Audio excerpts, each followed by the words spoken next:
I'm Charmain Jackman. I am a licensed psychologist and the founder of InnoPsych. And we help connect people to therapy and therapists. So I am excited to moderate this conversation. Lisa, that was an emotional journey, let's just say that.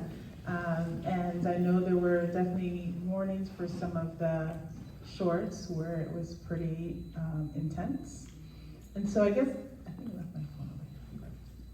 So let's start by having you say your name and your role and the film you're associated with. Hi, my name is Brandon Scales. I am for the film Hardened, and I'm the writer, creator, and one of the producers.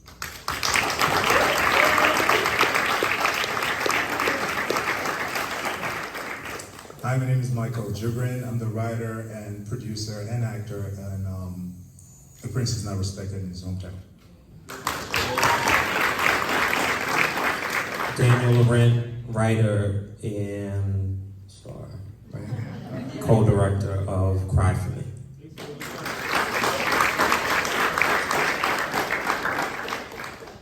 Leah Nicole, I guess, star of Cry For Me, and also set designer.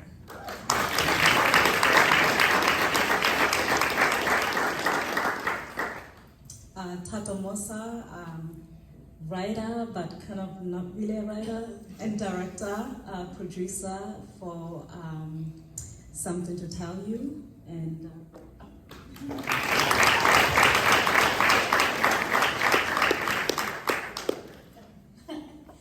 and I'm Bridget Brewer. I'm a supervisor at Girls Inc. of Lynn, and worked with Thato on our Something to Tell You film.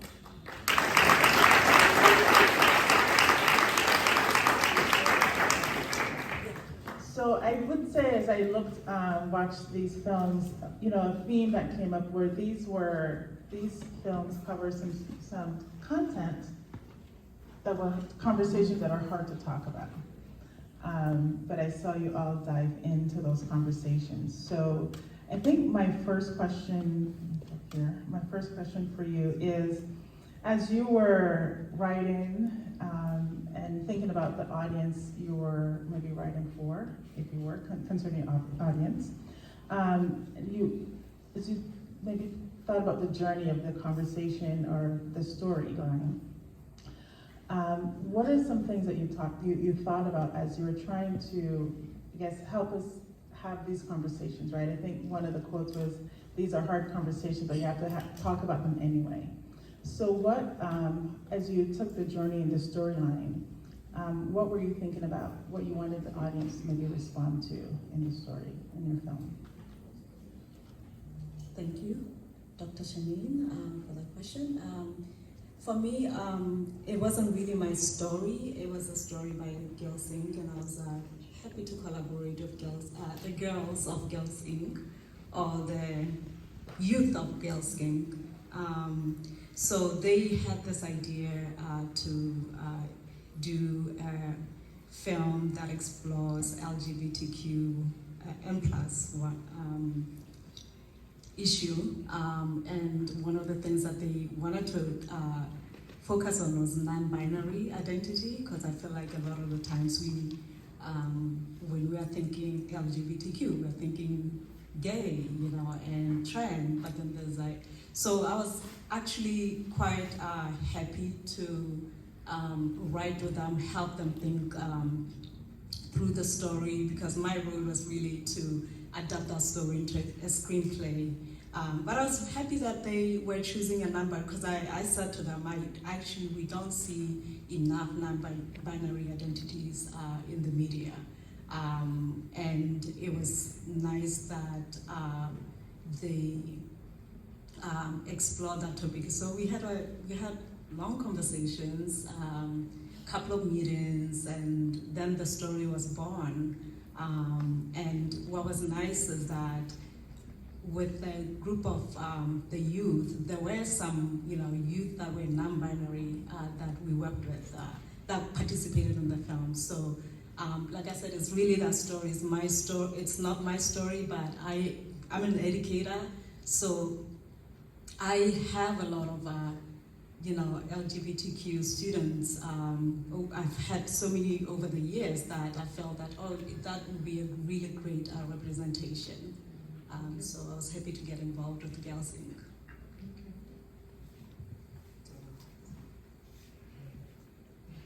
You have to hold it above see the colored thing? No, above it. Hand is above that. Not my story per se. However, it is my story, right? It's so many of our stories. And I think working on this film gave it a voice, right? Because specifically in the Black community, we are told, things that happen at home, we're not supposed to talk about it. And there's far too many of these instances of abuse, physical, sexual, emotional, mental, that happen behind closed doors. And we tend to just walk outside with happy faces, right? We're dying inside. I survived domestic violence and physical abuse. And for the most part, nobody knew that I was suffering. So for me, this was empowering, and it gave me power to talk about my story, to share my story with so many others, specifically youth, because they are the ones who are also being affected. It's not just an adult thing that's happening. So.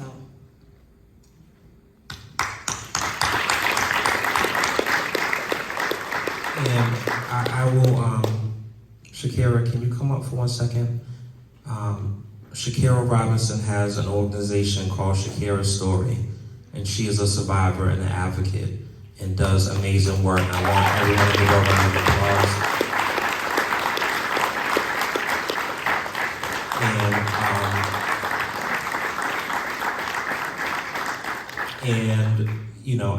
Leah said it all, and for me, I just want to be a conduit, right? I want to just use art, be intentional with art, and without me doing this film, this in Roxbury Film Festival, Shakira probably would not be here, right? So, if you don't mind, can you say, no pressure, but.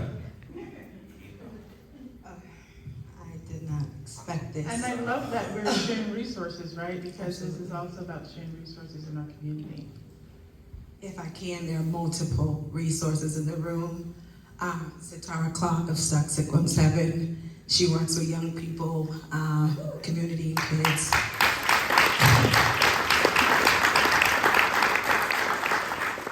My friend Carmen is here. We are a part of a statewide domestic violence coalition. We welcome anyone who wants to partner with us in terms of 2 major bills that we are working on. My attorney, mentor, and a great friend of mine, Margot Lindauer, is also in the room. We are intentional about working around domestic abuse. We're changing the language. It is not domestic violence. Violence is more than just physical. As Leah said, it is emotional, it is mental, it is financial. It can be something that is used where you're putting your children against one another. It is anyone who is being harmed by another. So it doesn't have to be a heterosexual relationship. I love that you brought our LGBTQIA folks in the room. They're always welcome. In terms of the populations who are highly impacted, as Leah's pointed out, it is the African American community. When we break that down any further, it is the LGBTQIA community. It is also those who are identified as disabled. It's the homeless individuals. And so when we think about domestic abuse, it is a broad, challenging and complex issue. This film in particular, at first I was super triggered. And then we talked, Daniel and I said, this is major.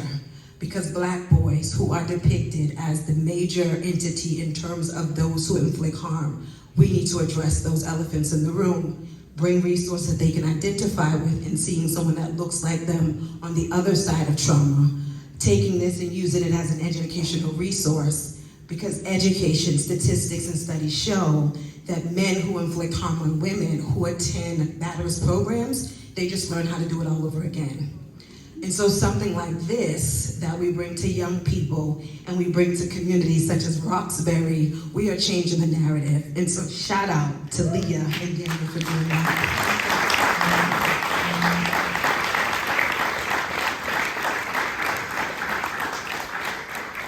That's amazing. I really respect that passion too. That's great.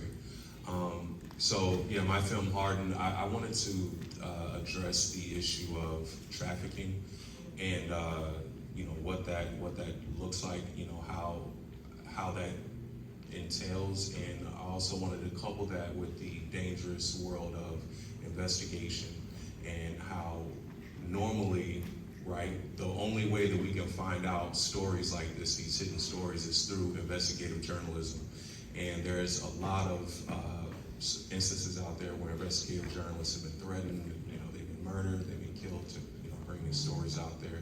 And so just kind of taking those two worlds and combining them and sort of seeing what that looks like, and really trying to just open up a, you know, a bigger dialogue around the issue of trafficking.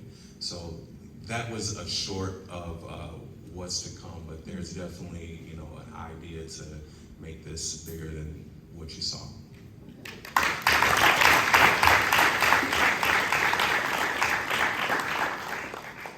First of all, I want to say thank you to the Roxbury International Film Festival for giving me the opportunity to be here. I want to thank Andrew Wilson, my agent. I want to thank Angela Perry for her support in Boston casting. And you know, I was born in Nigeria. I was born and raised in Nigeria. I moved to the United States in 2012. And I grew up loving America. I wanted to be Michael Jordan, Michael Jackson. I wanted to be Biggie, Tupac. Listen, it's 90 degrees outside, wearing baggy jeans and hoodies because we felt like we're from New York. So I moved here in 2012. Honestly, I came to visit, and I'm here 11 years later, but I was an actor in Nigeria and decided to pursue acting in America.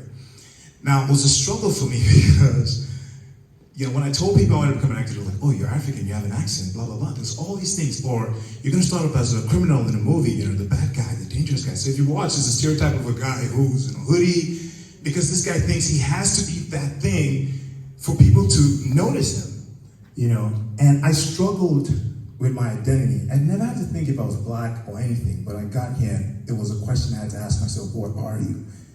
Now, I spoke my language in that film, thanks to my director, Brian C. When I wrote the script, I felt like if I speak my language, Hollywood is not looking for a Nigerian from northern Nigeria who speaks Hausa. Nobody's making movies about Nigerians who speak their language. So if you're putting yourself out there, it's almost like a minus, like, okay, we don't need it, it's definitely not American. But my director encouraged me to come out and speak that language, and that was the best thing that happened to me. It broke me free out of my mind. I didn't have to be anything else. And after that, and I'll tell you this, I would walk or meet people, and it was almost like a test to see if they could hear my accent. So I'm talking, I'm like, oh, Michael, hold on, where are you from? I hear a little bit of an accent. Where are you from? I'm like, and I felt like, oh my God, I failed. If I can't convince them that I'm American, what casting director is gonna hire me? So that's a real battle I had to face. And just coming out and speaking that language was a call for me to become who I am. And also, the thing about telling your story is you have the power to write and show your own narrative. Because if you let people tell your story, they can change it for entertainment, how they think or what they think or feel is right, without having the authenticity of what it feels like to be you. And I want to encourage anybody out there, if you're sitting down and you think your idea is foolish, people are not going to accept you, you have the power to tell your story with your experience. Once again, I want to thank the Roxbury Film International Festival for this wonderful, wonderful opportunity and just creating this platform. Thank you very much. I have one last question, so thank you for sharing that. I know we have to wrap up, but because I am a psychologist, I want to make sure we talk a little bit about healing. So as you're covering and creating these somewhat traumatizing stories or really hard stories, how do you take care of yourself in the midst of this, particularly thinking about your mental health? Is there something you do to decompress after? So if you can quickly say maybe one thing that you do as a way to share resources around healing as well. For me? Okay, Everyone, but you can start. And I'll tell you this, I think I'm spiritual, And when everything fails me, I pray to God. And I believe there's a higher power that understands and knows way more than I know. And I've watched my life go from being born in Nigeria to living the life I live here in America and the wonderful opportunities offered. I trust that there's something working that I don't understand. So whenever, because I struggled my first 2 years here, I wanted to go back to Nigeria. I just couldn't handle it. When I prayed to God and I said, God, I put everything at your feet, take control. And that's the best place for me because it takes me out of my mind trying to work things out. And it takes that burden off of me. So I think for me, that would be it. Just drop everything at the feet of my Father. So Mike took mine. Yeah, so mine is praying. I always pray to the Most High and just ask for guidance. And another thing I do is I paint, so I'm a portrait painter, and so I enjoy doing those things. And I just write more stories. So.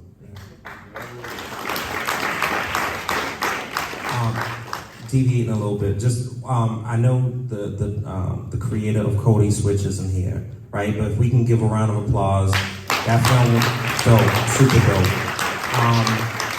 So not that I'm an atheist, but just having a different answer, right? Because I think prayer is important.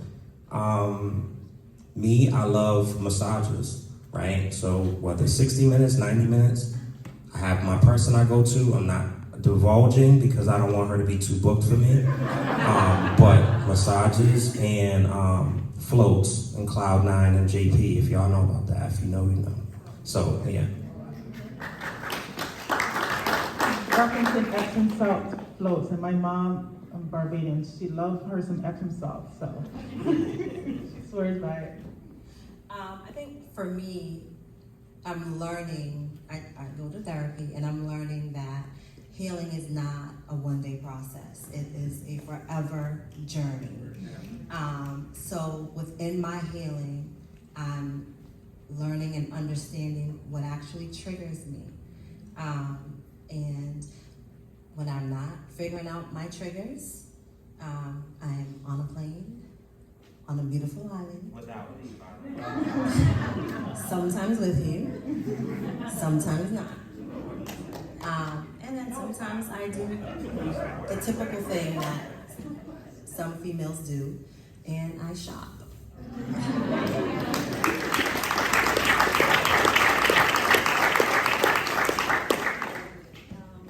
I do all kinds of things. Therapy. I found my therapist through InnoPsych, Directory of Therapists of Color, founded by Dr. Charmain. But I also do yoga, I meditate, and I pray. I like to meditate in the morning. It used to be a little challenging because when you think about meditation, you're thinking 10 minutes, but then someone told me you can do it for 3 minutes and it works. 3 minutes, that's enough to just silence and be still and do all kinds of things. But I do that and I run also. So Thank you. Great job.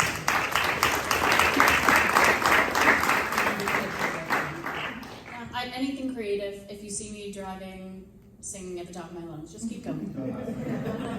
Thank you so much. This is fantastic. Thank you for sharing.